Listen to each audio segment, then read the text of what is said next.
atware thank you Ngai urogoco no rokumio mwathani makiaria uria mekwaria ukorwo wi hamwe nao umatongorie na mangiaria kiugo gitagirire Ngai umaike na thiini wa ritwa ria Jesu no twahoya na twacokia ngatho. Amen. Kwa wale ambao si wa Kikuyu, Mathe ameomba na akaombea Mluya akuwe president. So hopefully it will happen. If it doesn't happen in our time, pengine it will happen in Sifuna's time. I don't know. I want to welcome you guys officially to this place. It was a short notice. Senator, we've tried our best. Wakenya huku ni weekend, ni mambo na madoubles kukimbizana na pesa za overtime za weekend, na kwa hivyo na notice pia ilikuwa ndogo. So tuwe radhi. Muthoni and I have worked tirelessly to make this happen, and we are glad that you honored. So tumpigie Senator makofi. Na kwa sababu sisi sio wengi, let me do a noble thing. This was not in the program, but I will honor you people for coming. Kwanza mjipigie makofi. Mmefanya kazi ya so tuta pale chini kila mtu aseme jina. Si at least tuseme hata kama iko kwa video uambiage watu hata nilijiintroduce. Sawa sawa? Haya. Tutaanza na hapo nyuma kabisa. Jina tu uambie kama umeoa ama umeoa. Easy dating site. Naitwa Betty. Ngoja, ameonwa. Asimame ndio. Habari yenu? I'm Betty. Amjambo wote. Naitwa Thomas Mudhama. Habari yenu? Naitwa Grace Muthoni. Habari ya jioni, my name is Lucy Kariuki. Habari yenu, my name is Edith Gathoni. Habari zenu, mimi naitwa Muhaki Mbogwa. Asante.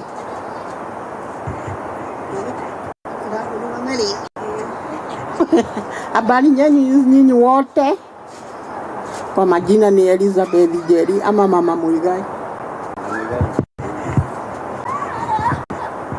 Moses. Habari zenu, kwa majina naitwa Valentino Muyundo. Habari ya jioni, kwa majina naitwa Edwin Odembo. Habari zenu, naitwa James Miriago from Busia County. Peter Kariuki de Mulu. Habari zenu, Paul Andago, also from Kakamega County. Amjambo, Simon Mwangi, Nairobi County. Amjambo, Stephen Kirui, Bungoma, Mount Elgon. Simjipigie makofi. Hezbon Egesa kutoka Busia. Habari zenu, Evans Mweri, Kisii County, South Mugrango constituency.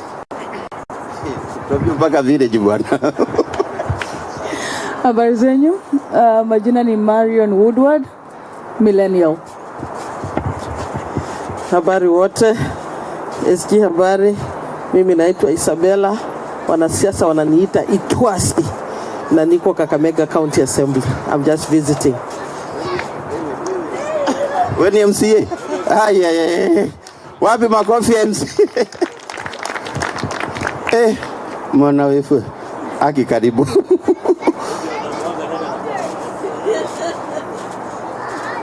Tunakuheshimu. Na huyu friend wangu wa many years. Habari zenu. Kwa majina naitwa Jean Semeka. Formerly from Bungoma County, but now I moved to Vihiga.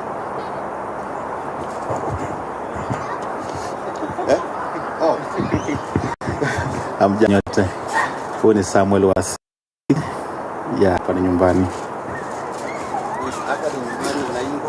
Nyumbani ni Kitale. Trans Nzoia mile 7. Natembea ni Ule mmoja, ule tawe. Tawe, utembee tawe, sawa. Watu wangapi wa mtu wa tawe? Watawe mko? Okay. Hebu niwaulize Waluya juu 95% hapa mnakuaga wapi? Mnakuaga wapi? Mko north? Hey. Senator, acha nikuambie, walichagua the rich neighborhoods. Ukisikia mtu anaishi north of Seattle, anguka naye, ako na pesa. Okay, sawa sawa. Ningependa tumpigie senator wetu makofi ya kilo. Ubaya wenyu ni kutosikiza instruction. Nimesema ya kilo. Yenye mmepiga yenyewe hiyo ni ya kilo. 1 2 3. Karibu Senator Edwin Sifuna. Kijana chipukizi, mwanasiasa tunayempenda. Una ujasiri, una uongozi, na siku zako ama nyota yako ya siku zijazo tunaona ikipaa na kupaa, ikiangaza, na hatimaye pia na Mlembe Nation atakalia hiyo kiti. Pongezi kwako, the incoming governor of Nairobi and the future president of the Republic of Kenya. Na hisi ati ni nini?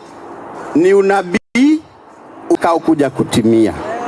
Uamini usipoamini, ishaandikwa na tumeinena. Na nyinyi mseme from Muigai's mouth to God's ears. Si ndivyo? Na tafadhali make sure umepigwa picha ndio uonyeshage wajukuu. The president, mimi na president tuko wapi? Wacha nikwambie kwa nini nasema hivyo senator. A friend of mine anaitwa Grace. Wakati Obama was trying to penetrate, akaita Grace. Ambia, I heard you're from Kenya.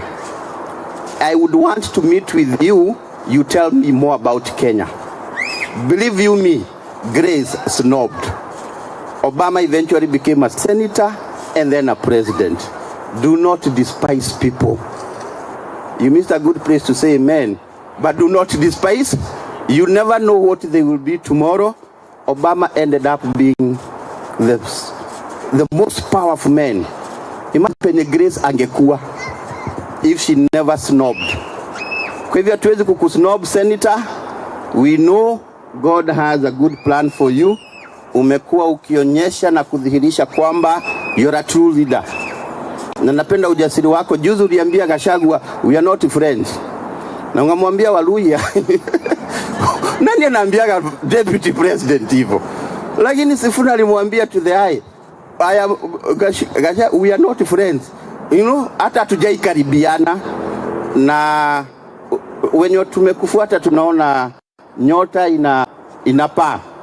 And personally, I want to welcome you here, not only as the Senator of Nairobi, but the next governor of Nairobi and the future president of the Republic of Kenya. Having said that, this is going to be very informal. Hatutaki mambo mengi, tunataka ajisikie nyumbani na tusikie ametutembelea, kwa sababu unajua angetembea states zingine, alituchagua sisi. Si mzuri. Na without much ado, wacha nimuite Mlembe. Kamalai. Mbwena. Ulimulamo. Tawe. Nimeanza kujifunza kwa sababu naona president. Yeah. Kwa majina mimi najulikana kama Musa Waske, Emboko, Mbokoli, Biliakilia, Giliamundu. Umame amewa hiyo. Emboko, Mbokoli, Biliakilia, Giliamundu. Yeah, tunafurahi sana bwana senator kukaribisha hapa, na tutaendelea kuongea mengi, wacha nisichukue muda. Okay. Sasa ningependa kumpatia Muthoni ambaye Muthoni ni mwanasiasa wa this community ambaye anajulikana mpaka na baba mwenyewe. Alijaribu kusimama kiti chetu na ticket ya ODM 2022. I happened to be in Kenya wakati wa campaign na nikaona matatu moja ina logo ya ina poster campaign.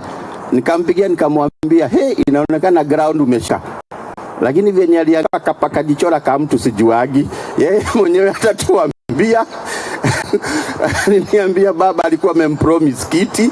Sasa sijui kama hiyo kiti bado ulipewa ama utapewa. Aliambiwa of course kukua mlima was not very easy. So I love her determination. Nilimuuliza, "Are you sure utasimama na baba kweli Central wakati huo?" Na imagine she defied the odds. Akasimama na Azimio. Sasa tumpigie Muthoni makofi kwa kujimudu, kujiamini. Ijapokuwa hata by the way tulipigana kisiasa kwa sababu hapa sisi tunacheza siasa kweli kweli, akanitoa kwa WhatsApp group. Kwa sababu ya kumwambia ukweli, mwambie nimekuwa kwa ground, nimeona vyenye siasa ziko Nyeri na hautatoboa. Akanitoa kwa group. Yeah, habari zenyu. God is good and all the time. Naitwa Mary Muthoni Wachira. Kwetu ni uko Tetu, Mount Kenya. And I live in Tacoma. I live in Lakewood. And I told the PA that I'm coming like 30 minutes from my house to Muigai's place. So I felt determined because these are my people.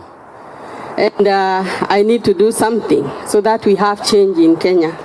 Sidio? Now, I had written something small, but I'll tell you about 2022 campaign. I was the resource mobilizer of Azimio, and I was chosen to represent the West. So I beat the odds, nikasimama na baba.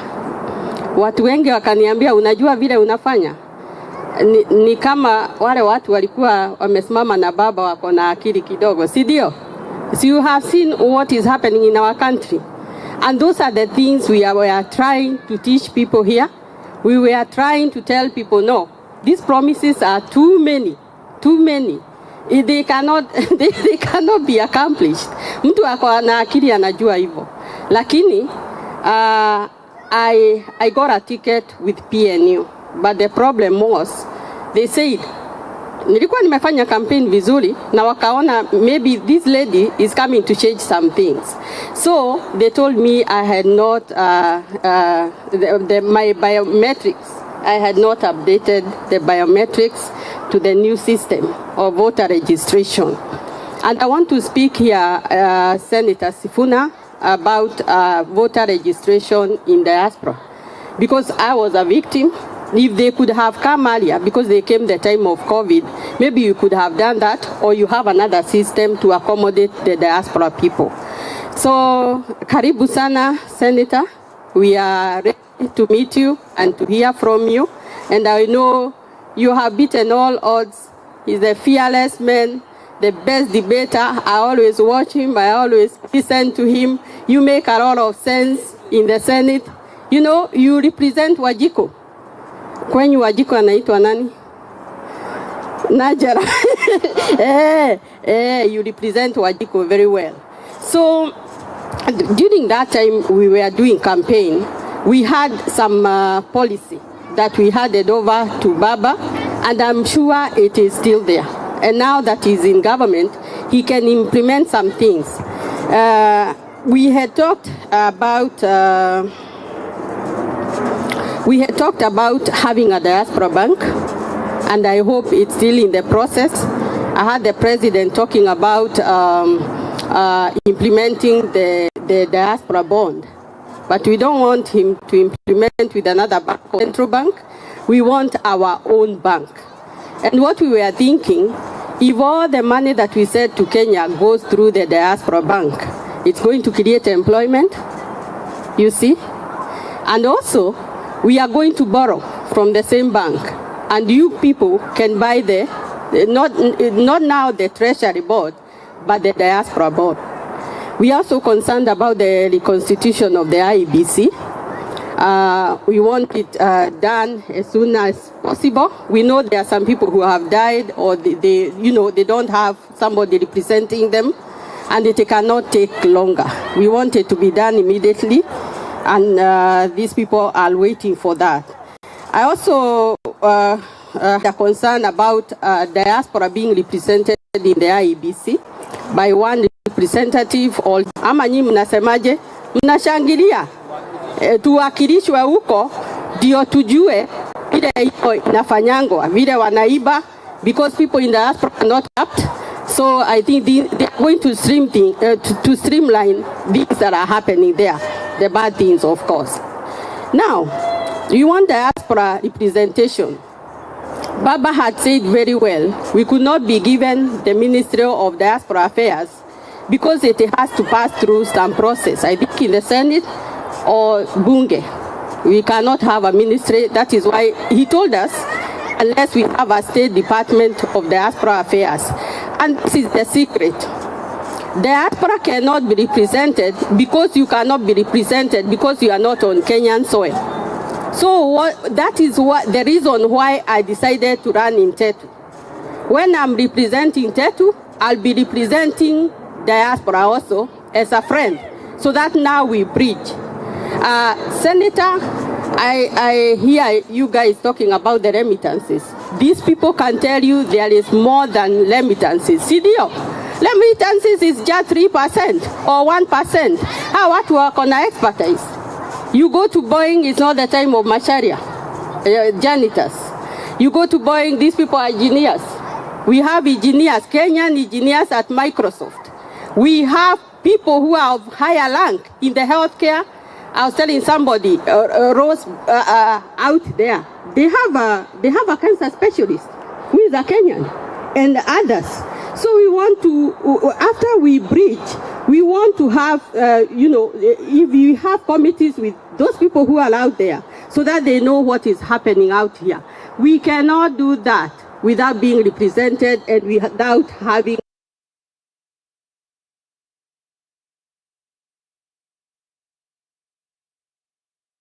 through me. And you start with Tetu and Nyeri, then you go to Murembe. Okay? Kabisa. So, diaspora representation should be discussed and followed the same procedure that you were telling us that should be followed. And actually the person who told people the truth is Mother Karua, Honorable Mother Karua. She said, you people come and run, look for a party like ODM. You will in it, and you be members of any party that you want. Go out there. I have had so many people who want to run, so that we can have many people from diaspora in parliament and also in Senate. We are the only ones who can change Kenya. Believe me, we are corrupt free. We have the first world experience. And if, I was serving in church and I was the session clerk, most of the people here know that. And one of the pastors told me, we went for a funeral somewhere, and the pastor told me, Modoni, watu wote unaona malala hapa, he said in Kikuyu, the bright ones are in the grave. So we have to take our expertise to Kenya before we die, so that we preempt. It's called draining the swamp. We take it to Kenya. They took us to come and work here to be paying taxes. We can drain them and take this expertise to Kenya, and we help our country. Because everybody here, ask 3 of them, they want to retire in Kenya. CDO. So which country are you going to retire in if we don't make it a better country for us? So we are also concerned about the education system. I've been doing things in Tetu for the last 2 years. Wengine wameniambia wananifuata kwa mitandao. I'm educating children there through the Mary Muthoni Wachira Foundation. I'm clearing school fees for them. I also took some international missions there where people are done surgeries, minor surgeries and what have you. And my concern with Kenyans and whatever I've been doing in Tetu like fundraisers, it's either healthcare, wamelemewa na bills, wamelemewa na school fees, and believe me, the bright ones are the ones who are sent home. So I have a couple of them that I'm educating. So we are concerned about free education in Kenya and also health. You come up with a system of insurance. These people know we've been in that system of insurance and we can show you how it is done. You know, don't be looking at the remittances only. Consult us and we will teach you. We want a board to be advising the president. We want a board to be advising the governor of Nairobi. When I was doing campaign, I talked to a guy in Texas and he told me, Muthoni, I can fix the drainage for Nairobi for them for free because he works with the federal government. You see what you are missing here? People know things and let us not stay like that. I know you are going to do something. I know this is just the beginning. You are going to form a committee and we are going to have people connecting with Nairobi, connecting with Kenya as a whole. Asanteni sana na Mungu awabariki.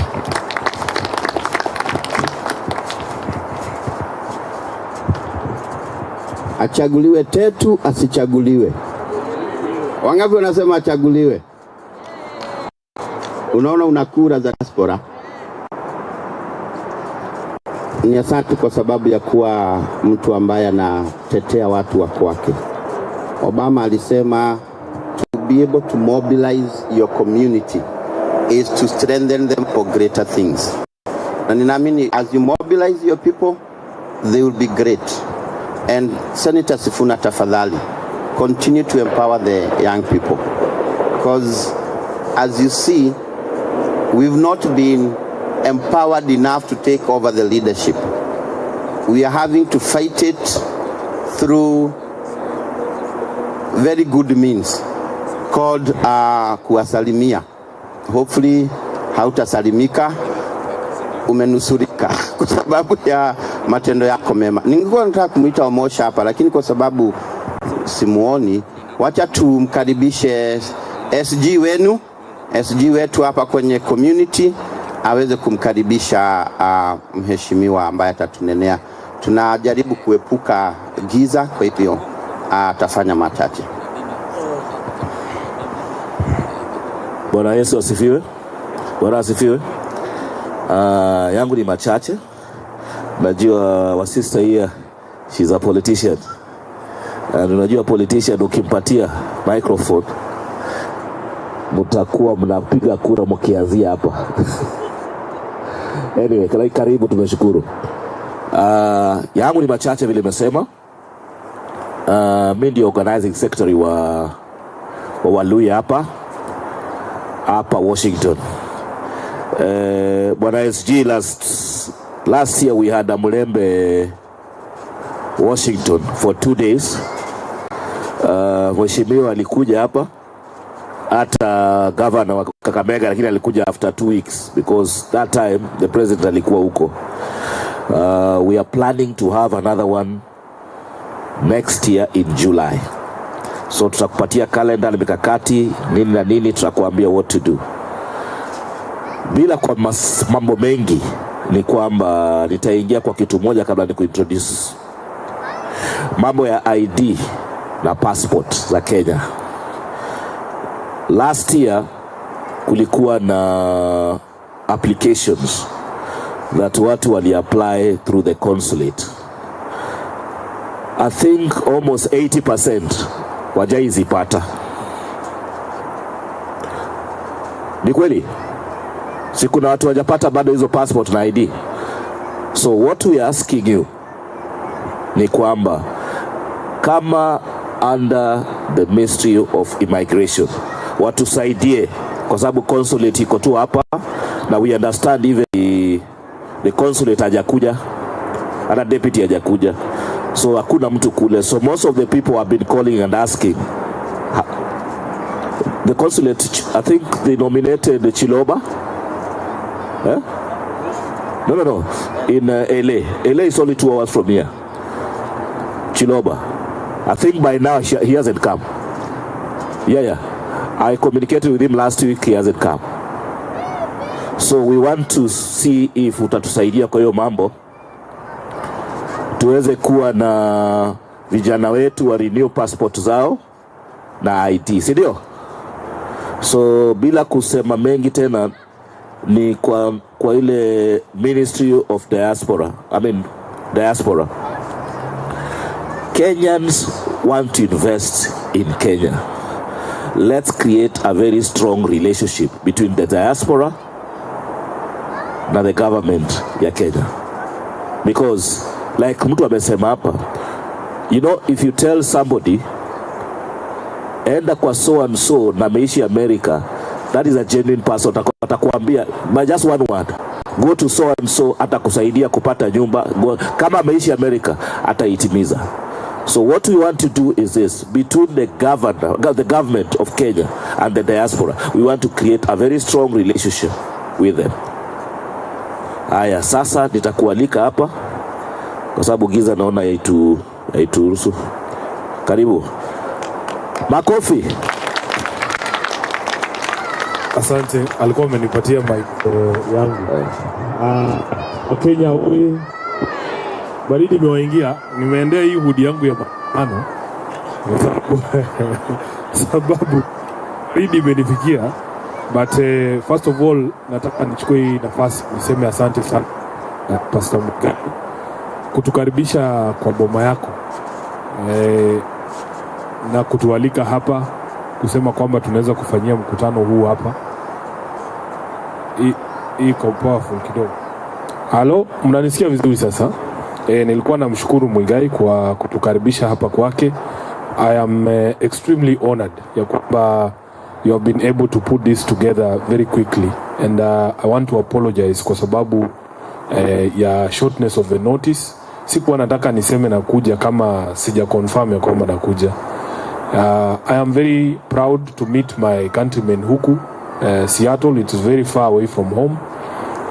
It was hapa, tunajuana vizuri sana. Ni mwanasiasa mkereketwa wa ODM kwa Kakamega, na vile aliniambia ako huku nikasema tutapatana tu. Mheshimiwa, I am hoping pia wewe utapata nafasi ya kuzungumza kidogo. Dada yetu hapa Watetu, she is a very brave woman by the way, kwa sababu it is very easy, huyu jamaa anajiita Emboko. It's very easy kuenda huko Bungoma ama mahali pengine ama Kisumu useme wewe ni mtu ya ODM, si ndio? Lakini kuenda huko kwa mlima, vile wanaitanga kwa mlima, na kusema wewe ni mtu ya baba, sio kazi rahisi. So I want to thank you very much for the honor of having this conversation with you. I was in the US for the Democratic National Convention that was happening in Chicago, because ODM has a relationship with the Democrats in the US. So they get to invite us to also see how they run this important facet of their democracy. Nikasema ikiisha nisirudi tu nyumbani, nipate nafasi ya kuzungumza na wenzetu ambao wako huku, because we really value you as Kenyans in the diaspora, kutoka nyumbani kukuja huku kwa nchi ambayo si yenu, na you are making a living for yourselves and supporting your families and the country back home.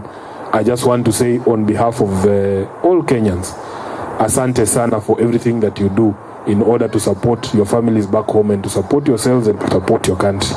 So vile tulimaliza convention, I had an opportunity to go to San Antonio, then I drove down to Houston. Huko tukapatana na Wakenya. Kuna jamaa Mwaniki huko katupigia ugali, nyama, matumbo. Nikasikia tu nikiwa nyumbani tu yani. Afu tukapata chance tukazungumza na Wakenya pale, and they raised some of these issues that you are raising. Nyumbani sasa kumetulia. You know that we have had a very difficult 2 months or so kwa sababu ya zile maandamano zilikuwa pale za vijana, na hiyo maandamano sisi wote tulikuwa tunaunga mkono, because hawa vijana wanasema vitu tumekuwa tukisema all along. Ile shida imekuwa Kenya ni kumekuwa na I don't know if the psychological ama actual physical barrier between wananchi na watu wamechaguliwa. Yani watu wakichaguliwa wanafika bunge, wanasikia ni kama hao ndio wanajua kila kitu. ya kwamba yani wewe ukikuwa hapo wewe ni MP unaona wewe ndio unajua kila kitu. Can you imagine hata watu wako wakikuja wakuambie Sifuna, si tunataka useme hii ama uende hivi ama upige hivi, wewe unasema hapana, hawa watu wote hawajui, mimi ndio nimechaguliwa, mimi ndio najua. And that was the biggest problem. We as leaders had broken ranks with the people such that we were not listening to them. And that is the genesis of all those problems. Ilianza na hiyo story ya finance bill of course. Na kwa sababu mmeniambia huwa mnafollow hizi discussions, mnajua what the issues were. Wakenya walikuwa nasikia ni kama mzigo imekuwa mzito sana. Many of us don't understand why every year you have to introduce a new taxation regime. It is possible to run a government in 5 years. Hata kama wewe ni mwanabiashara umeinvest mahali, unataka kukua na some level of predictability. Kama umeandika watu watatu na unawalipa 6,000, kesho gava isiamke iongeze levy ama tax, unakuta overhead zako zimefika 10,000 per employee.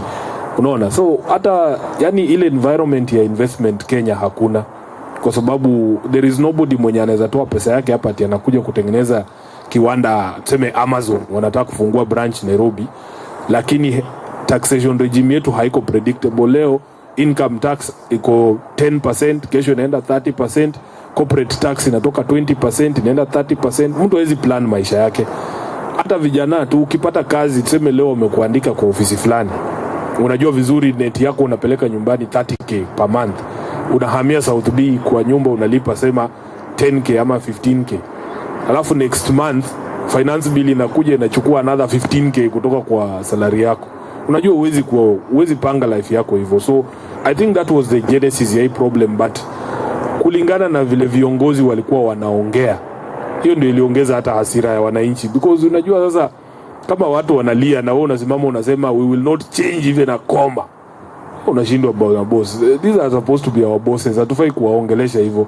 Na misconduct ya kiongozi mmoja tu ina paint all of us in a bad picture. So hizi watu wanasema sisi wote the same, sisi wote the same, sisi wote ni wabaya, sisi wote tumesalimiwa. Hata mimi hata mimi nimesalimiwa because tumekuwa painted kama viongozi ambao hawasikilizi wananchi. So you have raised a few issues here. I want to admit vile nilisema huko Houston that relationship ya Kenyan political class na nyinyi wenye mko diaspora haijakuwa mzuri. There is actually no relationship such that information flows both ways, that we can be able to know what issues you are facing on a regular basis, so that we can be able to try and sort them out. And this is why it is important for me, I said I must meet you when I am here, so that we can establish those links, that it is possible now. At least I have contacts, people that I have met in Houston. If they have issues in Houston or something that has happened, you have a direct representative, because technology has made it very easy to communicate these days. If you give me the necessary information, I can assure you that today we can agree that now diaspora has a senator. Unanielewa? Yeah, because I can be able to, it doesn't cost me anything. If I have the information, I will raise it with the relevant authorities. I was very happy that at the Democratic National Convention, the Charge d'Affaires who's there in Washington now, she's called Jane Torotich. She was there actually. And I'm going to Washington DC. She promised me that by the time I land there, the new ambassador that was appointed would be there. So I'm going to meet him as well. So it is important that for those of us who are in these elective positions, we will carry all of these issues to do with the registration, the issue of the IDs that we have applied for. If I have the information, then the meeting becomes a bit more easy for me, and it becomes more helpful for you because I have the information and the people in front of me. So I want to give this assurance here that now that tumekaa na nyinyi, tumejuana, SG uko hapa, tumeingia kwa boma ya mtu anaitwa Muigai, nikisimama mtaona tu, nyinyi si mnanijua. Hey, the reason why some of us speak with confidence comes from knowing. Nikijua tu vizuri I have the facts, hawezi kunishinda. Kuna story nyingine tena mtaona huko, tulikuwa huko DNC na wabunge wa Haiti wale walifurushwa. Waliniambia maneno tu, mtaona. Waliniambia maneno kuhusu vile mambo inaenda huko nini, vile Wakenya wamekuwa received. So wewe ukikuja kunidanganya Mimi nakuambia hapana. In fact, kwa hiyo mkutano ya DNC, there was a panel there that had the Senator Coons, you know Senator Coons, and then what's her name? She was a former UN ambassador. No, America's representative to the UN, Rice. She was there on that panel. Would you believe these people were saying that Moderna has built a factory in Nairobi? And I was seated there as a senator of Nairobi. So I got the opportunity to tell them, ngoja kwanza, mimi ndio senator wa hiyo county. Muniambie pale hiyo mradi iko ni kesho, because mimi najua Moderna walisimamisha mradi. They are not getting the sort of information. And when they speak up there without the proper information, because we also have problems even with the conduct of the embassy of the US in Kenya. Kenyans are really complaining, wanachukua pesa mingi ya appointments za visa, hawapati. Watu kuna mwingine Houston alituambia jana, it is easier to invite people from other countries, lakini wewe huwezi invite watu wako. Yani vikwazo ni mingi sana kabla mtu apewe visa ya kukuja Kenya. So we are hoping these things will change. Many people in Kenya ukiongea na wao wanataka Trump ashinde. Si mimi nawaambia tu ukweli. Sasa kwa nini wanasema ati afadhali Trump ashinde, atatoa Meg Whitman, watatuletea ambassador mwingine huko, kwa sababu huyo ambassador amesumbua watu. So even these guys need to understand that the conduct of their representatives in these countries, they shape opinions about what America is and what it stands for. So I don't want to take too much time, but I want to make this commitment here tukiwa kwa boma ya Muigai, kwa sababu umetukaribisha. I am going to be your senator pale, na mimi nawashua sidhani kama kuna mtu anaweza fanya hiyo kazi kunishinda. Mko na senator mwingine nyi watu. So all these issues we pick them, like now when I live here, because I'm going to DC and we're going to have that conversation with the ambassador. Every issue that is pending mnanipatia so that we are able to do it. Kenyans, yani gava yetu saa zingine, you can get so frustrated that Kenyans want you to embarrass them before they can do something. The government wants to be embarrassed ndio wafanye what they ought to do. Unaona? So if I have the information, if that is what it takes, we will embarrass them. Naambia tu ukweli, nyinyi watu hakuna kitu mnafanyia watu wa diaspora. Kazi yenu kuchukua tu pesa, kutangaza diaspora remittances zilifika hii pesa. Na umefanyia nini hao watu? Unafanyia nini watu? Watu kukamua ng'ombe bana. Si unaipeanga majani kwanza ndio ukamue. So we must do something so that we help you. All of these ideas you have on the question of diaspora bank, I have never actually interacted with that issue. I'll be very interested to know the form that you wanted to take and what we can do as the leadership right now to help. Yes, so we can take that conversation up. On the question of IEBC, everybody is waiting in the country for a constitution of IEBC. We have about 10 pending by-elections, some of them around 7 in the county assemblies and 3 for members of parliament. And we had already passed the new law because we went through a very long process. Initially, when they passed the IEBC bill, it was not the way that we wanted because we felt it was done in a partisan manner. And when constituting IEBC, you must do it in a bipartisan manner. I was part of the initial group here, dialogue, ile ya NADCO. Lakini nilitoka kwa sababu niliona kina wale wananimalizia wakati. Hakukuwa kitu inasonga. But finally, vile kina Kalonzo aliwekwa huko, at least there was progress kwamba sheria mpya ilikuja sasa IEBC inafaa kuwa reconstituted. But I don't know about, you see, the only time we discuss representation kwa formation ya IEBC ni formation ya hiyo panel, the panel itself. So you will see in the panel wanasema representation from minority party, majority party, LSK representing the professional bodies and ISPAC and the others. But the commission itself, the law does not say that you must represent certain people. So I don't know how you want to structure it so that a representative of diaspora ends up in the commission. It is going to be a challenge, but it is a challenge that we can discuss with you and see how we can push it. So is there anything I've left out, Muthoni? I don't think I've left anything out. What we want to do, or what I was hoping to do, Muigai, is if there are specific concerns for me to be able to take up from the Kenyans residing here in Seattle, I will be very much happy to take it. As I've told you, I'll be in DC, we'll be meeting with the team at the embassy, and of course, I'm going back home, and all these issues, we can use our various platforms so that we are able to push them. Me, I just want to say thank you. Asante bana. Kwa sababu najua mko busy bana, nimeambiwa hapa ati kuna watu wanapiga shift 16 hours bana. Yaani nyinyi watu you are superhuman bana. Mimi hakuna haja niwadanganye. Ikifika hour 8 kama sijaanza kusinzia sijui. So you work so hard and you've given it your all in order to support yourselves and your families. Mine is just to say thank you. If there are any questions, answer all those questions. By the way, Muigai, in ni vile tu hapa kuna baridi. In Houston, we did 5 straight hours ya maswali tu. Wakenya wakiuliza maswali 5 hours. Na kwa sababu siendi mahali niko tu, nitajibu maswali yote ile ambayo mtaraise. Asante sana, wacha nikomee hapo. Mungu awabariki. Thank you. Tumpigie Senator makofi.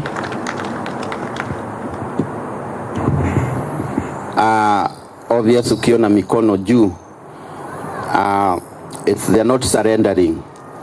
Ni mikono ya aidha maswali, na hakuna jamaa ameniuliza hapa swali, Senator. Ananiuliza kwa sababu tunakuita the incoming governor, na sasa uko kwa oversight. What are you doing with the cartels, and what is the new idea to tackle corruption, and why are you not doing it now? So hiyo ni swali imekuja tu kwa handle yangu moja, na obvious kuna wengine ambao wana maswali we note, na ningependa kupea Mosh hii opportunity na yeye aweze tumkaribishe Mosh kwa makofi tafadhali. Thank you so much, Senator Sifuna. Karibu sana Seattle. My name is Owero Mondi. Nimekuwa US for over 26 years. I've been involved in a lot of diaspora issues. When I was in the East Coast, we had the advisory council when Odembo used to be the ambassador. And I've worked with like John Maina, who are your friends, and so many other diasporans. So we welcome you. Before you came, I think you were with Maina, and Maina mentioned to me that you were coming. So we really thank you. I just want to take this opportunity. Mine is not a question. Mine is just a statement that I want you to take home about us in the diaspora and what has happened to us when it comes to our engagement with the Kenyan political ruling elites. I think we've really been taken advantage of so much with our sacrifices of hosting a lot of politicians here in the US. So they come, we sit down, we have engagements. Like we even used to have bigger engagements when I was in Boston. We come with policy measures, everything that we give them. Hey, peleka hii nyumbani, take it to parliament, take it to the government.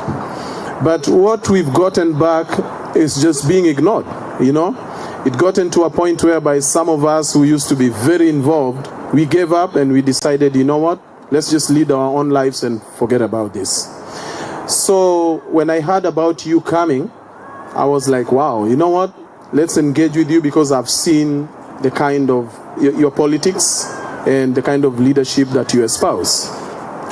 One of my biggest disappointments at this time is our politics and the dynamics of itself. So I would like you to explain to us how we can have an opposition which you are a part of, ODM, and then all of a sudden the Gen Zs came out and gave us direction where they want our country to go. And I'm really proud of those young kids. They understand what they want, they understand the Constitution very well, and they are very articulate when it comes to it. And so, your party, ODM, takes advantage of that and goes and joins the government, if I'm wrong, you know? Because as we are talking right now, you have some people who have been appointed into Ruto's ministries, yeah? You know, I don't know how to describe that. That's bad politics. That's not politics that can progress our country, because if you are in the opposition, you need to be in the opposition and play your role in the opposition. You can't just go and join the government And now, as a matter of fact, when you listen to the Gen Zs, they've declared, we are the opposition. I listened to this young man, Kasmel Mokoure, extremely articulate. He said, we've been let down by the opposition, we've been let down by parliament, so we are taking the role of opposition. So for us, watching across the pond, those are some of the things that really, really disappoints us. The bad politics that we see, politicians not being honest, the kleptocracy, wanton looting, corruption, extrajudicial killings, you name it, all those things. And also, just not taking advantage of the value of the diaspora. I'm going to give you good examples, Senator. There are some countries that have really taken advantage of their diaspora, and you can see how developed they are. One example is Israel. The Jewish diaspora has developed Israel. The Irish diaspora has developed Northern Ireland. The Chinese diaspora has developed China. Why are we not doing that? Why is our government not doing that? You know, I think if our government took us serious, there's a huge potential here. I'll give you a good example. I moved here in Seattle 2016. And one of the main reasons I moved from Boston to Seattle is because of business opportunities. Kenyans here are doing so well. I don't think if you ask them. A lot of Kenyans have small businesses here, especially in the healthcare sector. So our diaspora here is very vibrant. Right now, as we are talking, back maybe about 10 years ago, places like Texas is where Kenyans used to move a lot, Atlanta. I think right now Seattle is the #1 place where all Kenyans are coming to. You know the reason why? The business opportunities here. One thing we've done, Kenyans who have lived here for a very long time, we've created the foundation for our people who are coming from back home. When I first moved to the US, it was so hard to move here and just find a job, because who's going to hire you if you don't have your, documentation? But now, the new people who are coming, they're finding that we've already established businesses. So we can hire our own people to work for us. This community is very vibrant. Mary spoke about Diaspora Bank. This is something that I've been really pushing for us to have a credit union. And it doesn't have to be for Kenyans only. Remember, here there's the Kenyan diaspora. There's the Ethiopian diaspora, which is way organized than us. The Somali diaspora is much organized. And you can see what's going on in Kenya on the ground, what they are doing in Eastleigh and places like that. If we all combine with those other diasporas, we can build a very strong credit union here for SBA loans for our businesses. There's something you said that has really touched me, and I was recording you, so we'll hold you accountable for that. You've said you are going to be our friend going forward, and you are going to represent us.